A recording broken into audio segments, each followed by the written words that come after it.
Thanks so much, Keenan. I'm just tempted to stay seated. This isn't something that we doctors do very often, obviously. We're very good one-on-one in a consultation room, and some of you I have seen here on more than one occasion. But to stand up here in front of all of you is a little bit daunting. But I had to take the opportunity to talk to you about something I feel really passionately about, and as was mentioned in the introduction, something that I've noticed over the last 15 years or so. I see women of a variety of ages, from about 14 or 15 years old, well into their 70s, and they're women in the public and the private sector, so a wide variety of people. And something that has astounded me, and has not really changed over those years, is how little women know about their bodies. I see women every day who do not have the correct anatomical terminology to use when they're talking about their body parts, or what they understand to be a normal menstrual cycle or a normal menopause.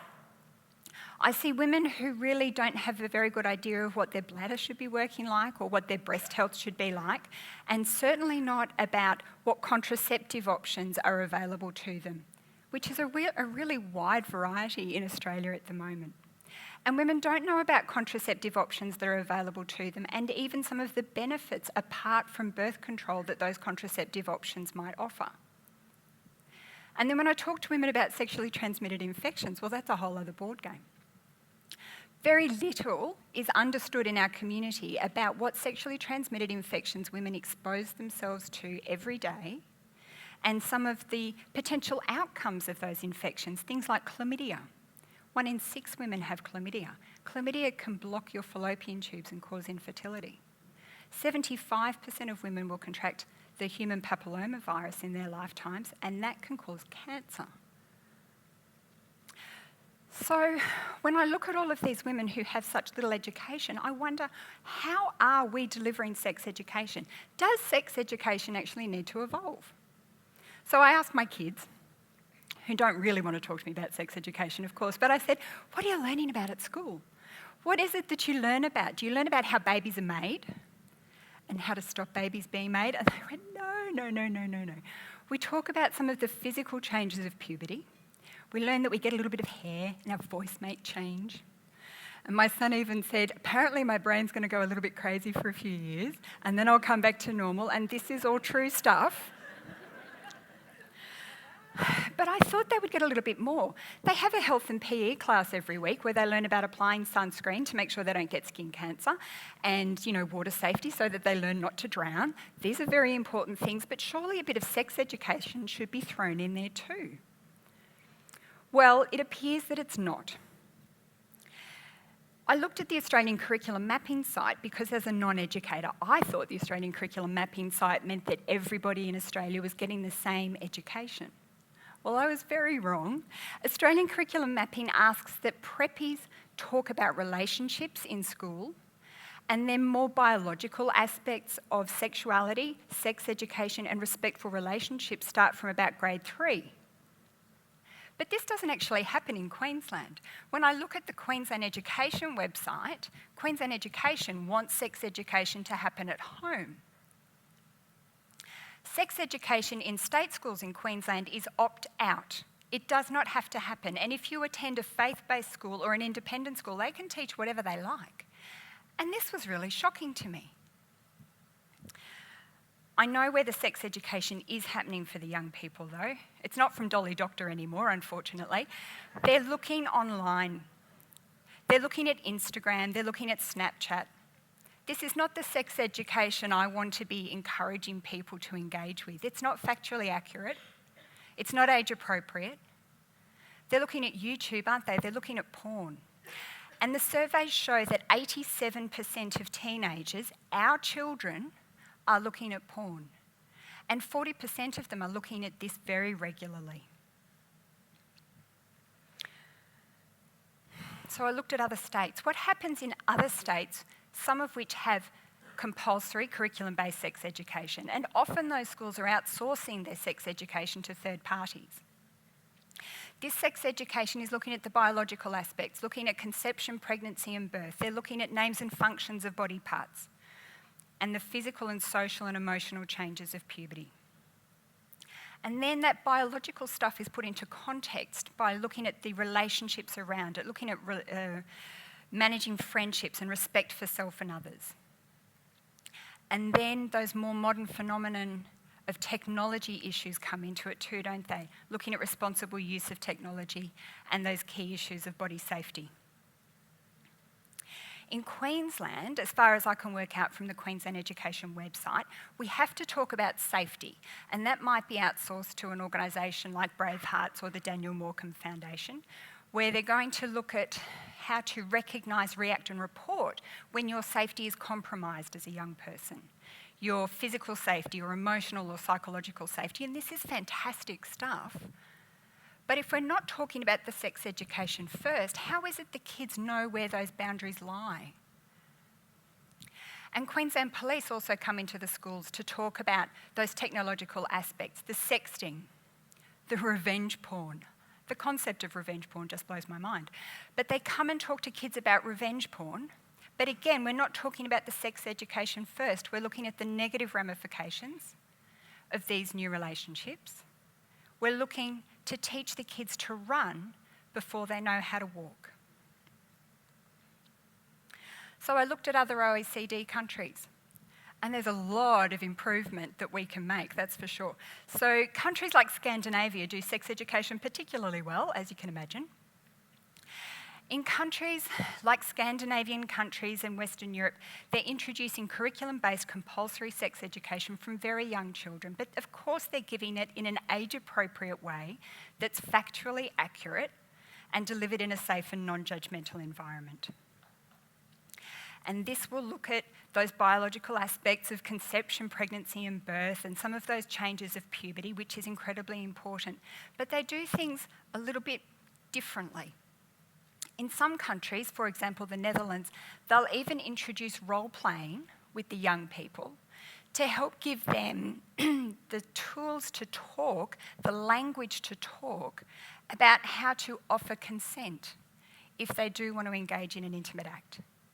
And the importance of giving consent, and also how to withdraw consent if you change your mind.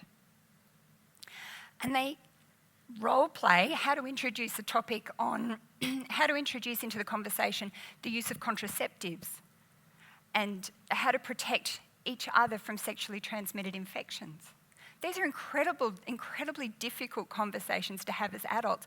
And I know there would be many of you in the room today who have simply avoided talking about birth control or infection protection rather than having that conversation. The evidence around this type of sex education, thank you so much, is really clear. And there was a study published in 2005 looking at sex education delivered in a school-based environment in the Netherlands and France compared with countries like Australia and countries like the United States. So compulsory sex-based, curriculum-based sex education compared with Australia, where you may or may not get sex education depending on which state you live in and which school you attend, and comparing it with countries like the United States. And the United States is a little bit different, as you can imagine. 76% of school districts in the United States do not talk about sex education. 76% of young people are only told to abstain. They get no sex education. They are simply told not to have sex. And when we compare these different types of sex education, the evidence is really clear that the more sex education we provide, we have a later age of first sex. We have fewer sexual partners and a greater use of condoms and contraceptives, which of course means we have a lower rate of sexually transmitted infections, fewer unplanned pregnancies and fewer abortions. Can I just make this point incredibly clear that the more education we provide, the more safe our young people are. Educating young people does not encourage promiscuity or experimentation. It is preventative. It is safe. When we look at the number of births to teenage mums, the evidence is equally clear.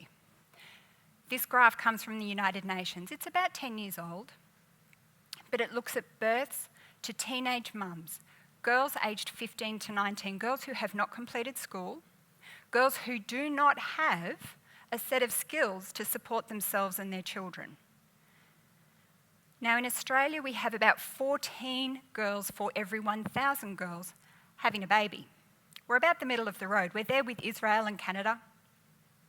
And what about the United States? Well, they're way up the top, as you can imagine, about 39 births for every 1,000 young people. That's an extraordinary number.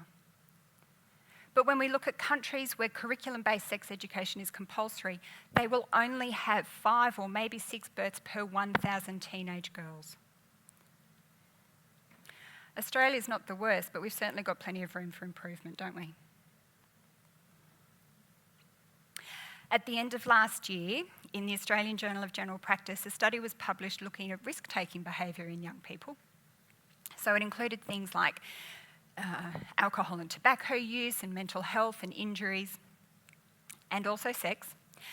And the authors reported that the median age of first sex in Australia was about 17 years, and that this really hadn't changed over many, many years.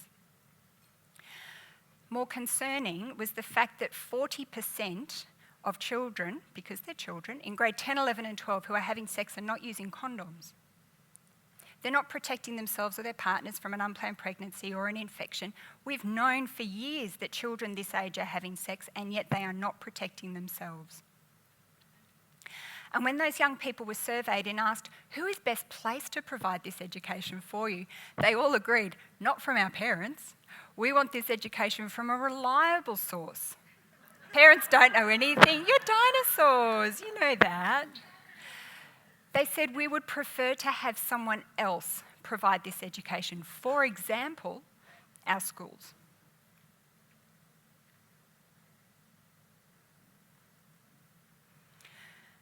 Sex education is so well studied that the World Health Organization say that comprehensive sexuality is playing a central role in preparation of young people for a safe and productive and fulfilling life in a world where HIV and AIDS, sexually transmitted infections, unintended pregnancies, gender-based violence and gender inequality still pose serious threats to their well-being, and that the case for clear and compelling evidence that will be of benefit, that's high-quality curriculum-based sex education. Very few children and young people are receiving the preparation for their lives that empowers them to take control, to make informed decisions about their sexuality and their relationships freely and responsibly.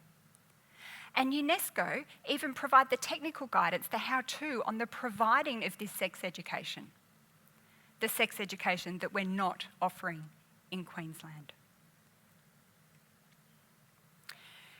In 2017, I read in the newspaper that a local not-for-profit organisation from Brisbane called PACT, or Protect All Children Today, had made a submission to the Queensland Government with a few other not-for-profit organisations asking for a parliamentary inquiry into the delivery of sex education and respectful relationships training, particularly around the emerging use of technologies by our young people. And I thought, this is fantastic. A parliamentary inquiry will be a game changer. But unfortunately, we had an election a couple of months later. I didn't realise, but that means that those parliamentary inquiry submissions lapse. And it has not been retabled to the best of my knowledge. And this is extraordinary when I know that the women I'm seeing do not have the knowledge to teach their young people, and that schools do not have to teach our young people, and that the World Health Organization even acknowledges the amount of data encouraging sex education. How is it that this is not happening at a time when in the media we're reading about young women unable to safely walk home of an evening for fear of being raped and murdered?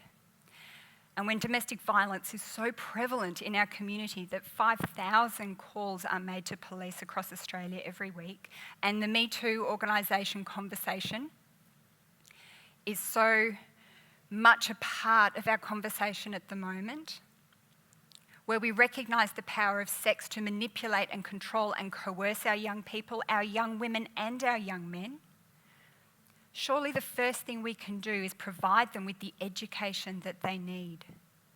The sex education, the respectful relationships education, to inform them, to prepare them, to protect themselves and their partners. I think we really need to evolve. Thank you.